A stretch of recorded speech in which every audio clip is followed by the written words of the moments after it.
Hi, I'm Allison Stillman. Thank you so much for signing in and showing up. I'm really excited to talk to you today about bridging heaven and earth, something that I've been working on my entire life. I think that's something we all work on, whether we're consciously aware of working on it or not. And one of the things that intrigues me the most about this topic is that we come in as these heavenly beings, and if you have children who've had babies, you know what heavenly creatures they are when they're first born. And we have this knowingness of being divine creatures. And then we come into the human experience, and all of the beliefs that get passed down to us, that we adopt along the way, we start to become very grounded in our humanity. And we start to think, oh, I'm just a human, just having a human experience. And the reality is that's not true, and quantum science is now proving that's not true, that we are these living minds of God having an experience to get to know ourselves.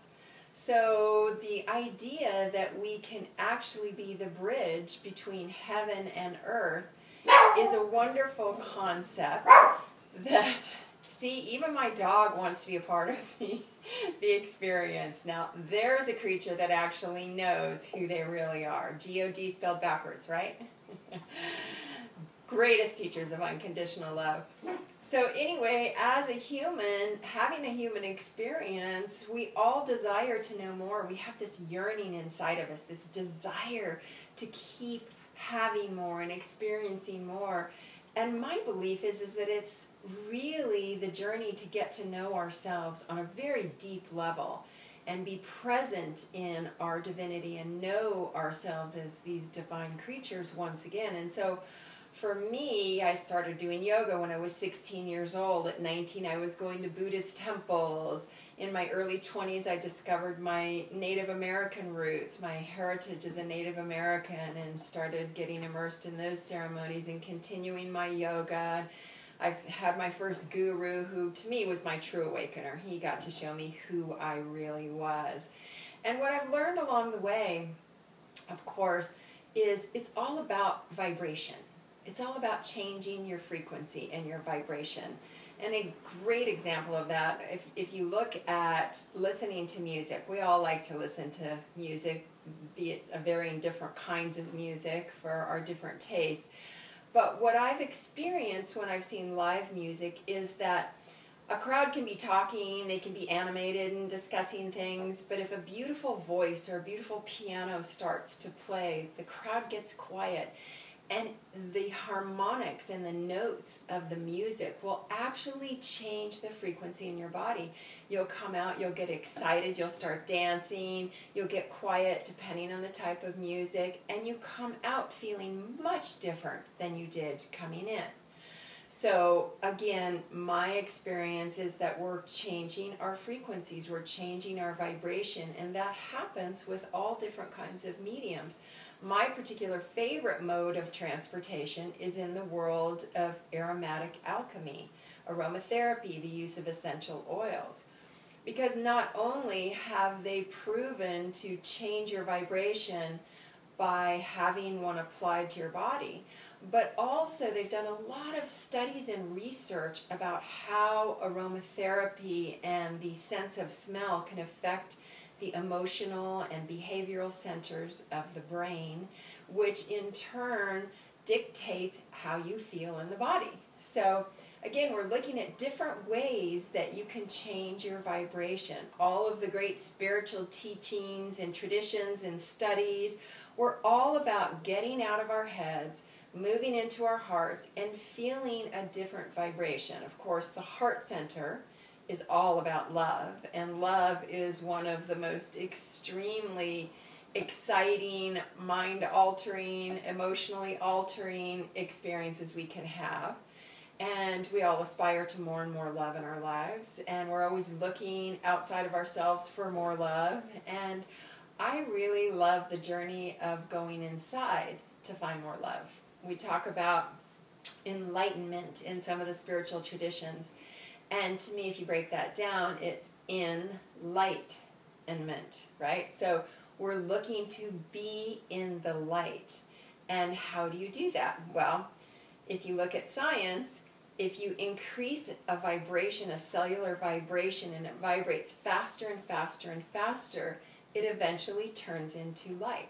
So what we're trying to do when we're looking at moving into an enlightened state, if you will, is raise our vibration into a place where we sit in the center of that light, or the center of our divinity, or the center of our love. And I am particularly fond of seeking and searching more and more modalities to go deeper into that heart of love, deeper into that center of enlightenment. I personally believe we're all enlightened, that we come in that way, we leave that way, and we have a human experience along the way that sometimes we get lost in, sometimes we get mired in. And we're always looking for new tools to bring us back to the center of our lotus and sit in the center of our lotus where we know the truth of who we really are.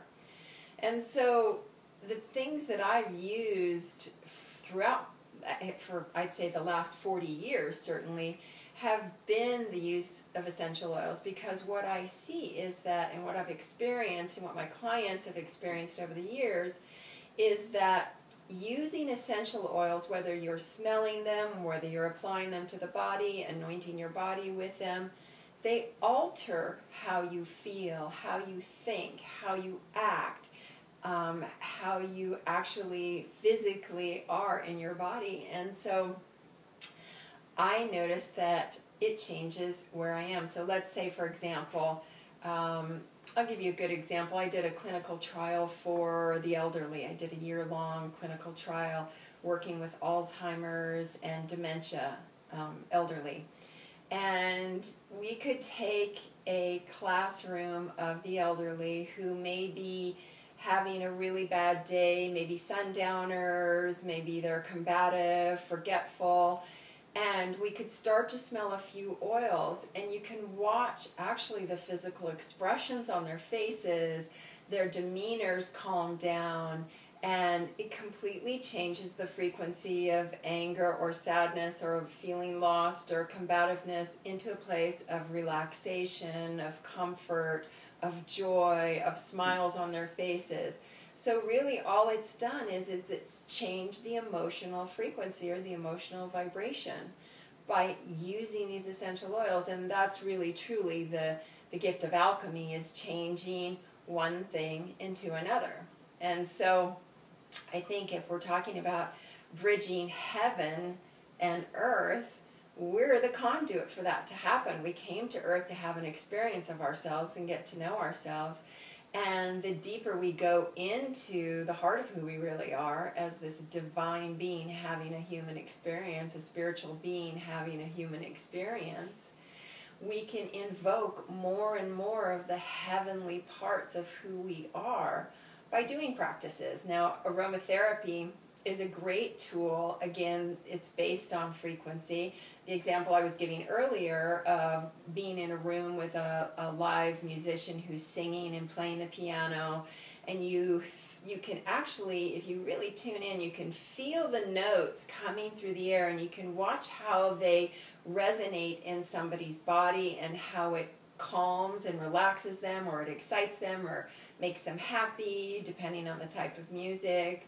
Well, aromatherapy functions in very much that same way.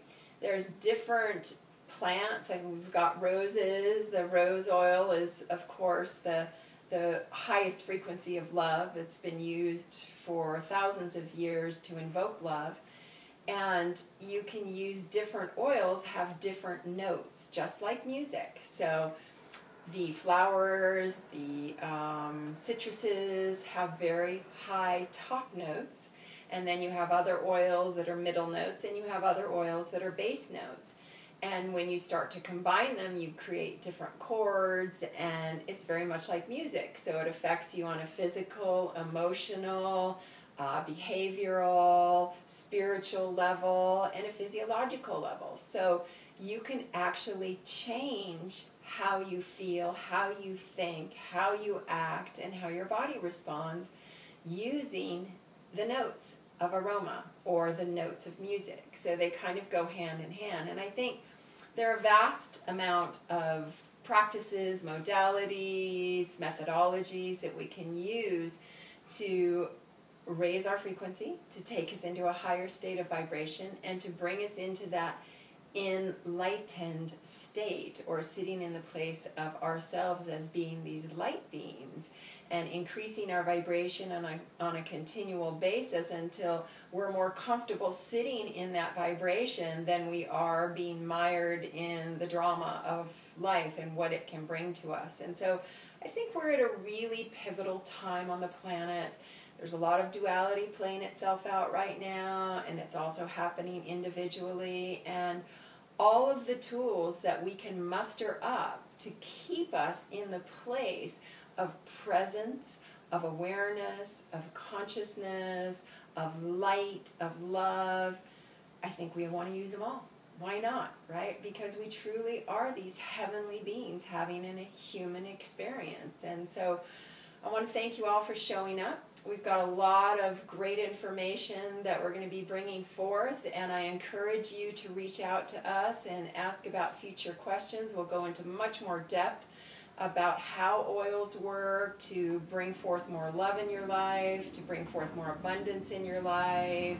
We've got an array of different classes coming up, and I encourage you all to dive in and to transform through the alchemy of aroma. Thanks so much.